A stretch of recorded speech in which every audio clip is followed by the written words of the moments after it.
ណានឹកថាកងក្តៅដួងចិនសោកសៅបានរលាយទៅតាមកាលវេលាទ្វេមួយជា10ភាពប៉ិនប្រសពលងលំស្ងួនពីដៃអូនចាត់ជានឹងហើយសុភាសម្រាប់ជីវិត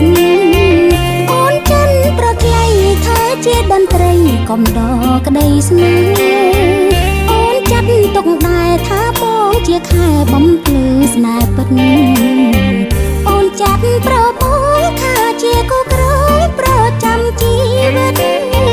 អូនចាត់វមិត្តថាជាឱសថជាបាចិត្តស្រី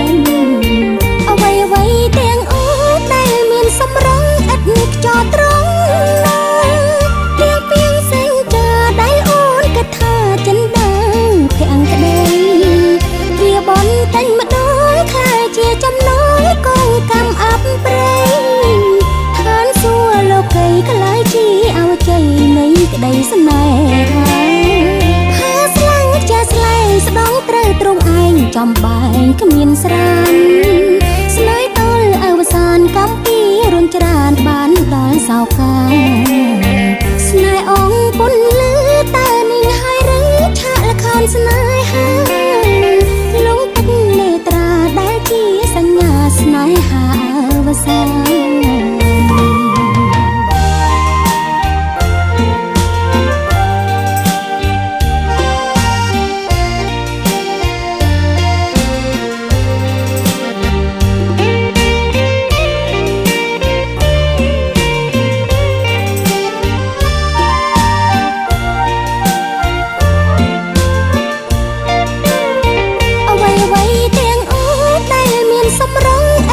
ចោត្រង់ទាំងពីងសេងចាដែលអូនគិតថាចិនដាភាំងក្តីវាបនតែញម្ដងខ្លាយជាចំណងកងកម្មអាប់ព្រៃឋានសួគ៌លោកីខ្លាយជាអវជ័យនៃក្តីស្នេហាផាស្លាំងជាស្លែងស្ដងត្រូវទ្រង់ឯងចំបែងគ្មានស្រានស្នេហ៍តលអវសានកម្មពីរុនច្រានបានដល់សោកាស្នេហ៍អង្គពុនលឺតើនាងហើយឬឆាកល្ខោនស្នេហាលងទឹកនេត្រាដែលជាសញ្ញាស្នេហា